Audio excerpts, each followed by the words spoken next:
Welcome to Spam Filter for Your Brain, bite-sized ponderings on how our thoughts influence our behaviour and our lives, and because we're all connected, how our thoughts impact the world. I'm here to help people reconnect with their bodies and declutter their brains. And I don't believe that we should just magically know how our emotions and our thoughts impact our lives if no one ever teaches us. So let's learn this stuff together.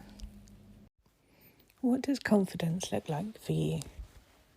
Confidence is such a strange thing because we all think we know what we're talking about, but actually we probably spend very little time identifying what we think we're talking about.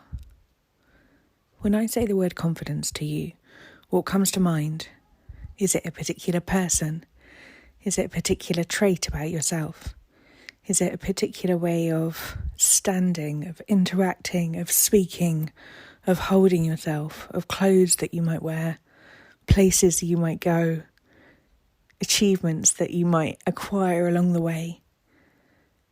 It's really hard to build confidence for ourselves when we don't really have a set definition of what that actually means. So I invite you this week to spend some time thinking about what confidence actually means to you. So perhaps you could spend 5 minutes trying to fill out a piece of paper and see what just the word confidence brings up for you. Someone who was confident, what might they be doing? What might they be wearing? Where would they be going? How could you tell from a distance that they were confident? What might be going on in their head? And what if it was you? How do you know when you're confident? How can you tell when you're feeling good about something? How can someone else see it in you? How do you conduct yourself with the things that you feel like you don't really struggle to do? How is that different to the things that you feel like you don't have a particularly good grasp on, for example? And if that feels a little bit far-fetched for you, think about something that you're completely confident in doing. That could be putting your socks on, or it could be answering the doorbell when it rings. It could be pouring a glass of water, making yourself a cup of tea. What are you really confident in? You don't really have any resistance at all to the fact that that could be a possibility for you, that you'd just do that. And what sort of things do you think about that task? Because if it's things like, oh, I'm just going to do it, or I want that, so I'm going to get it, or the doorbell has rung, I'm going to answer it, that's just what I do. Rather than a lot of these tasks that we think are sort of second nature, we are actually having a whole load of thoughts in the background that enable us to feel like it's not a problem, it's not a difficulty, that this thing is going to be inevitable. And we can think that maybe we don't actually have a lot of thoughts about it, we just do it. But there are thoughts there, otherwise we wouldn't move into action. So spending some time trying to work out what those thoughts are can lead us a little trail into what thoughts work for us, what thoughts inspire us, and what thoughts generate confidence for us personally.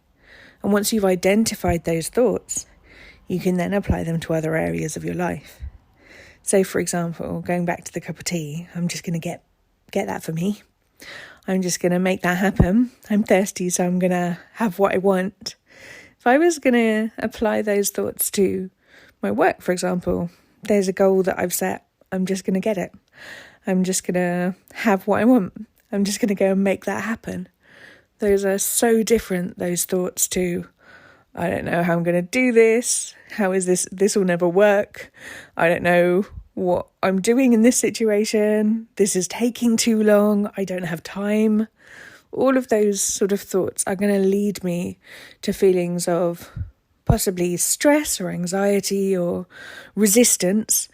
And they're going to lead me to actions that are actually going to create more obstacles, like me having to sort of talk myself down from feeling the negative emotions, or procrastinating because it feels really horrible to feel those emotions, or sort of trying to spend my time doing other things because I don't really want to do the stuff that makes me feel all of this hard stuff. Whereas if I was just to try and link some of those new thoughts to the goals that I'm trying to achieve, like, okay, we're going to get this. This is going to work. and I can start practicing relating those two neurons in my brain and wiring them together with that little tiny thread of possibility, then every time I do that, that thought becomes more accessible to me. And slowly, I gain confidence by believing that it is a possibility for me. And with my choice of what I am thinking driving me, I become both more confident and more likely to achieve what I'm hoping to achieve. So this is a basic little toolkit in confidence building for you to take out there into the rest of your week, into the rest of your life. What tasks do you feel like you're really confident at doing? Things that you don't ever second guess yourself on. And what thoughts are you thinking about them? And where can you apply those thoughts to the rest of your life? I hope this has been useful, and I look forward to speaking to you next week. If you have a minute, I would be so grateful if you would leave a review on iTunes, because that's how other people find out about the podcast, and that's how I get to send tiny little messages that might be useful into other people's ears. If you find it useful, please do rate the podcast and share it with your friends. I'll be so grateful. I'll speak to you next week. If you're enjoying what you're hearing on the podcast here, I would love to invite you to Self-Care School. Self-Care School is a membership site where we have group coaching calls every week. We have a whole load of courses that you can dip into for whatever suits your needs. We have courses on confidence, body image, timekeeping, how to manage big emotions, overwhelm, loads and loads of stuff in there. You can kind of pick out whatever you want to work on. There is a big library of workbooks, which includes journal prompts and questions for you to be able to apply this work to your own life. And we have the most amazing community where people support each other. We learn from each other, and you get to work alongside people with quite often very different life situations to your own, and we learn so much together in community.